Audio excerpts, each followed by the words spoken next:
स्वागत है आपका कहानियों की पोटली में। मेरा नाम है निशान सक्सेना। मैं सुनाता हूँ कहानियाँ। ये सुनते हैं आज मालगुडी डेज, जो कि आर के नारायण जी की लिखी हुई एक सीरीज़ है। इसी की एक कहानी, बीवी छुट्टी पर।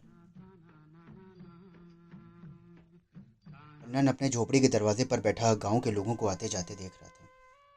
तेली सामी अपने बैल को हाँकता हुआ सड़क से गुजरा। वो उसे देखकर बोला, आज आराम करने का दिन है तो शाम को मंटपम में आ जाना। कई और लोग गुजरे, लेकिन कन्नन ने किसी की ओर ध्यान नहीं दिया। तेली की बात सुनकर वो विचारों में खो सा गया। मंटपम टैंक बंद पर पुराने जमाने की खंबेदार जगह थी, जो अब जगह जगह से टूट रही थी। कन्नन और उसके साथियों के लिए ये क्लब की तरह बन गई थी। कभी कभी शाम को वो यहीं इकट्ठे होते और डटकर चौपड़ खेलते। कन्नन को ना सिर्फ ये खेल पसंद था, बल्कि इसकी सुगंध और टूटी हुई मीनारों के बीच में दिखाई देती पहाड़ियाँ भी उसे बहुत अच्छी लगती थी। मंटपम के बारे में सोचते ही वो कुछ गुनगुनाने भी लगा। वो जानता था कि उसे इस तरह से बैठकर देख लोग उसे आलसी समझते होंगे, लेकिन उसे परवाह नहीं। वो काम करने नहीं जाएगा। उसे घर से बाहर भेजने वाला अब नहीं है, यानी कि उसकी बीवी अभी तक नहीं लौटी थी। उसने कुछ दिन पहले ही मन में चुपचाप खुश होते हुए उसे मायके जाने के लिए बैलगाड़ी पर बैठाया था। उसे उम्मीद थी कि उसके माँ बाप उसे 10-15 दिन और रुकने को कहेंगे।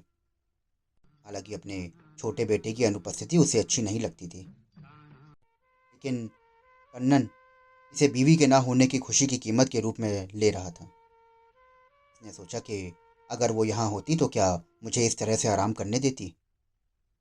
उसे हर रोज 1 रुपया कमाने के लिए नारियल के पेड़ों पर चढ़ना होता, उनके ऊपर लगे कीड़े मकोड़ों को साफ करने पड़ते, नारियल तोड़ तोड़ कर नीचे गिराने पड़ते और कंजूस ठेकेदारों से पैसे के लिए लड़ना झगड़ना पड़ता। वो बीवी के ना होने का पूरा लाभ उठाने के लिए दिन भर घर पर पड़ा पड़ा आराम करता रहता। लेकिन अब ये हालत हो गई थी कि उसके पास एक पैसा भी ना बचा था। उसे पैसे के लिए आज ही उसे अपने पेड़ों पर चढ़ना बहुत ज़रूरी हो गया था। उसने हाथ और पैर फैलाए और सोचने लगा कि अब उसे पेड़ों पर चढ़ना कैसा लगेगा।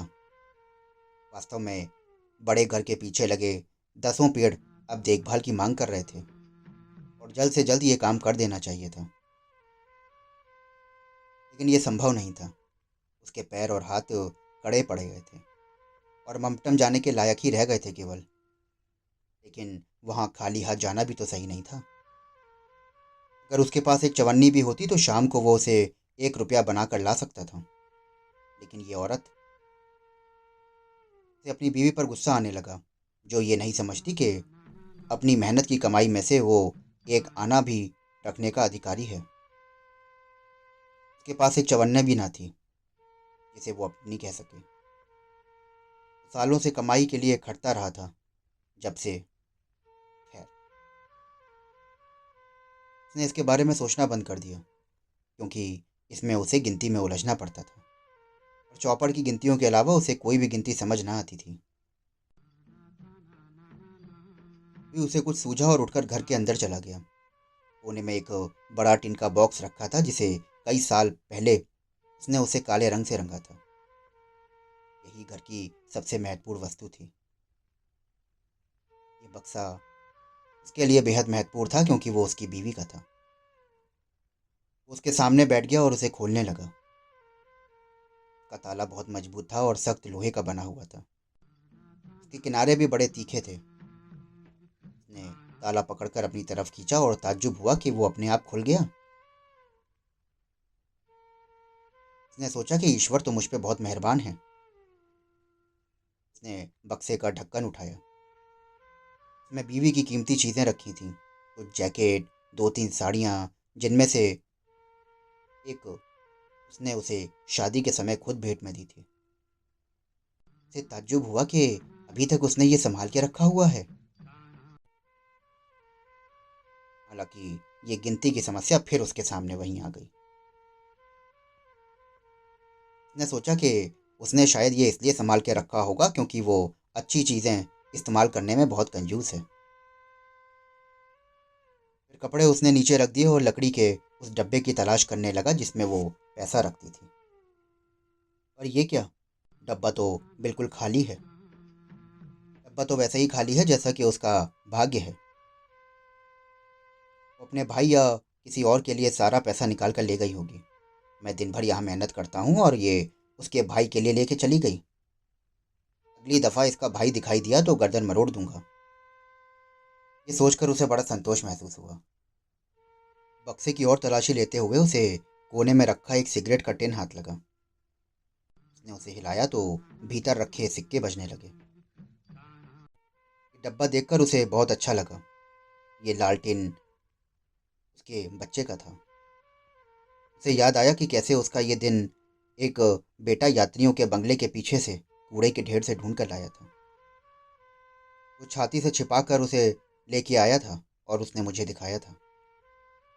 पहले तो वो दिन भर इस टिन के साथ सड़क पर खेलता रहा। इसमें बालू भरता रहा और फेंकता रहा। उसे आज भी याद है जब कन्नन ने उससे कहा था, लाओ, इसकी गुल्लक बना देते हैं जिसमें तुम पैसे जमा करना। पहले तो लड़का इसके लिए तैयार ही ना हुआ था। जब कन्नन ने बड़े विस्तार से गुल्लक में पैसे रखने के फायदे समझाए तो वो मान गया था और एकदम बना देने की जिद करने लगा। उसे याद है कि उसके बेटे ने उससे कहा था, जब ये पैसे से भर जाएगी तो मैं बड़े घर के लड़के के पास जैसी मोटर है ना, वैसी ही मोटर खरीदूंगा। अरे उसके मुंह में बजाने वाला बाजा भी लूंगा। और हाँ, और मैं हरी पेंसिल भी लूंगा। बेटे की योजना सुनकर कन्नन और बहुत जोर से हंसा था। वो लोहार के पास डब्बा लेके गया और उसका मुंह बंद करवा कर उसमें पैसे डालने लायक एक छोटा सा छेद बनवा दिया। तो वो लड़के की सबसे खास चीज हो गई थी। वो अक्सर इसे अपने बाप के सामने रखकर एक पैसा डलवा देता था और अक्सर पिता से पूछता था, ये पूरा भर गया है क्या? मैं इसे कब खोल सकूंगा? फिर वो अपने माँ के बक्से में साड़ियों की तह के भीतर अच्छी से छुपा के रखता था और देखता था कि बक्से का ताला अच्छी तरह से बंद है या नहीं है। उसे देखकर मन अक्सर कहता कि बहुत समझदार लड़का है, ये बड़ा काम करेगा। मैं इसे शहर के स्कूल में पढ़ने भेजूंगा। अब कन्नन ने डब्बा उठाया और उसे हिलाकर जानने की कोशिश की कि उसके अंदर कितना पैसा होगा। बीवी के खिलाफ भावना होने के कारण अचानक उसे एक नया विचार आया। उसने विचार किया कि क्यों ना इसी से कुछ पैसा बाहर निकाल ले। लोहार ने उसका छेद बड़ी ही कुशलता से बनाया था और ऐसा बनाया था कि सिक्का भीतर तो चला जाए लेकिन बाहर ना आ सके। दुनिया की कोई भी शक्ति उस पैसे को बाहर नहीं निकाल सकती थी। 1 मिनट बाद वो डिब्बा हिलाना रोककर सोचने लगा कि अपने बेटे की गुल्लक से पैसे निकालकर वो ठीक कर रहा है। नहीं, पर बाप और बेटा तो एक ही होते हैं। नहीं, मैं तो इस रकम को दुगना और तिगनी करने की सोच रहा हूँ। फिर मैं इसमें से पैसे निकाल कैसे सकता हूँ? और एक लंबी जद्दोजहद के बाद फैसला हो गया। अब वो चारों तरफ देखने लगा कि कोई ऐसी चीज़ मिल जाए कि जिससे इसका छेद बड़ा किया जा सके। उसने बेकार पड़ी बहुत सी चीज़ों का डब्बा ढूंढा। बोतल, डॉट, जूते का तला, रस्सी, सब कुछ। अचानक उसे ध्यान आया कि चाकू चाकू कहाँ चला गया। उसने बीवी पर फिर गुस्सा किया। अरे यार, पता नहीं ये औरतें हर चीज को छुपा के क्यों रखती हैं। हो सकता है चाकू भी भाई के लिए ले गई हो। वो डब्बा लेकर उसे जमीन पर जोर जोर से पटकने लगा। इससे वो तुड़मुड़ तो हो गया लेकिन उसकी शक्ल खराब हो गई और पैसा तब भी बाहर नहीं आया। उसने उधर उधर देखा। दीवार पर एक कील के सहारे देवता की मड़ी हुई तस्वीर टंगी थी। तस्वीर उतारकर उसने कील बाहर। अब जमीन पर पड़े देवता को देखकर उसका मन बड़ा खराब हुआ। उसने झुककर उसके पैरों पर सर लगाया। फिर उसने कील डब्बे के छेद पर रखकर उसे ठोकने लगा। कील फिसल गई और पत्थर उसके अंगूठे पर जा पड़ा। अंगूठा दबकर नीला पड़ गया।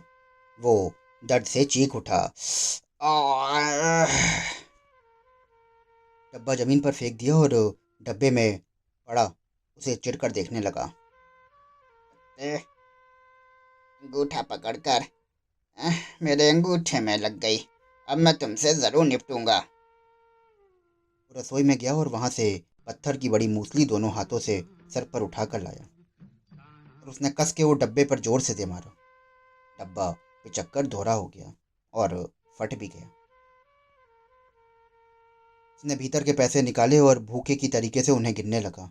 कुछ 6 आने और 3 पैसे के सिक्के थे।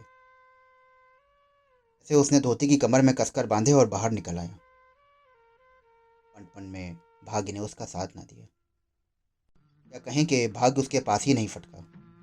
थोड़ी देर में वो सारे पैसे हार गया। उसके बाद वो बहुत देर तक उधार भी खेलता रहा, लेकिन दूसरों ने कहा कि वो हट जाए और पैसे वालों को खेलने दे। वो उठकर बाहर निकल आया और घर लौटकर वापस आ गया। अभी सूरज पूरी तरीके से डूबा ना था। उसने देखा कि सामने से उसकी बीवी सर पर पोटली रखे और हाथ में बेटे को पकड़े हुए चली आ रही है। नन सहम उठा। ये सपना भी तो हो सकता है। उसने सोचा और बड़े ध्यान से देखा कि वो दोनों कौन हैं। और कुछ ही देर में बीवी पास आ गई और बोली, बस आ रही थी, मैंने सोचा कि घर लौट चले। दरवाजे की ओर बढ़ने लगी। नन सोच रहा था कि बस आ रही थी। क्यों आ रही थी वो बस? क्यों नहीं ड्राइवर को कुछ हो गया और बस ने अपना आना बदल क्यों नहीं दिया?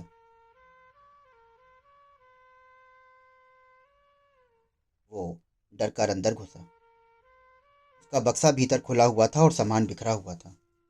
जमीन पर भगवान की तस्वीर और बेटे का डिब्बा टूटा हुआ। घर में पैर रखते ही उसकी बीवी को यही सब तो दिखाई देगा। स्थिति निराशाजनक थी। उसने मशीन की तरह दरवाजा खोला। अरे, तुम इस तरह क्यों देख रहे हो मुझे? बीवी ने पूछा और भीतर चली गई। बेटे ने 2 पैसे निकाल कर दिए। चाचा चाचा ने मुझे पैसे दिए हैं, इन्हें भी गुल्लक में रख देंगे, है ना? नन ने परेशानी की चीख मारी और लड़के ने पूछा। ये क्या कर रहे हैं आप?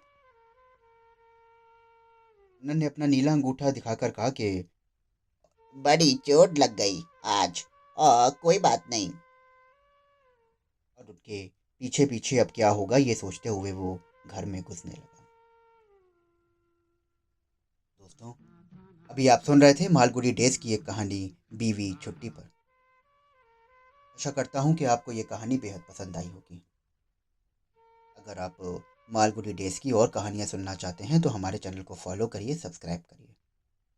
मैं फिर मिलता हूँ आपसे नई कहानी के साथ।